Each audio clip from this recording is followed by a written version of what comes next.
ప్రపంచ జల దినోత్సవం సందర్భంగా తూప్రాన్ మండలం మల్కాపూర్ ఆదర్శ గ్రామంలో నీటి ప్రాముఖ్యతపై సర్పంచ్ ఆంజనేయులు గౌడ్ బాల వికాస్ సౌజన్యంతో గ్రామస్తులతో ర్యాలీ చేపట్టారు.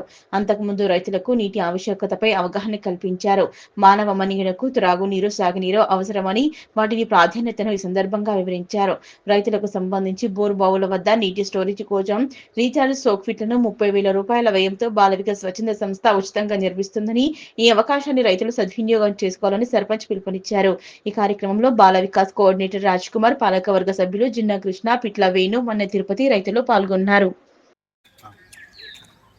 ప్రపంచ నీటి దినోత్సవాన్ని పురస్కరించుకొని ఈరోజు తూప్రాన్ మండలం మల్కాపూర్ ఆదర్శ గ్రామంలో బాల వికాస్ స్వచ్ఛంద సంస్థ ఆధ్వర్యంలో మా గ్రామంలో ఉన్నటువంటి రైతులకు నీటి ప్రాముఖ్యత పైన అవగాహన కల్పించడం జరిగింది. ఇప్పుడు నీరే ప్రతికి జీవనాధారం కాబట్టి వ్యవసాయం చేయాలన్నా సాగునీరు కావాలి.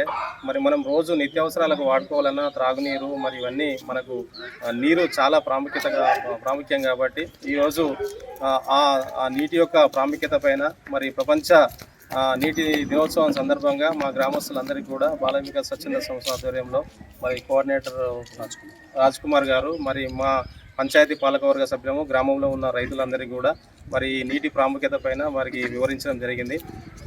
రైతులు కూడా మన గ్రామంలో ఉన్నటువంటి రైతులు కూడా బాల వికాస్ స్వచ్ఛంద సంస్థ మంచి అవకాశం కల్పిస్తుంది. 1,000 రూపాయలు మనము భరిస్తే 30,000 రూపాయల వర్షకు సంబంధించి రీఛార్జ్కి సంబంధించిన వాళ్ళు కార్యక్రమాన్ని చేపడుతుంది. కాబట్టి ఇదే కాకుండా గతంలో కూడా మన గ్రామంలో ఉన్నటువంటి చెరువుల కుంటల్లో కూడా పూడికతీత పనులు కూడా చేపట్టి నీటి నిల్వను ఎక్కువగా పెంచినటువంటి బాల వికాస్ స్వచ్ఛంద సంస్థకు మన గ్రామస్తులము రైతులము ఎల్లప్పుడూ రుణపడి ఉంటాము. మున్ముందు కూడా ఇలాంటి కార్యక్రమాలను మరెన్నో చేయాలని చెప్పి ఈ సందర్భంగా తెలియజేస్తాం.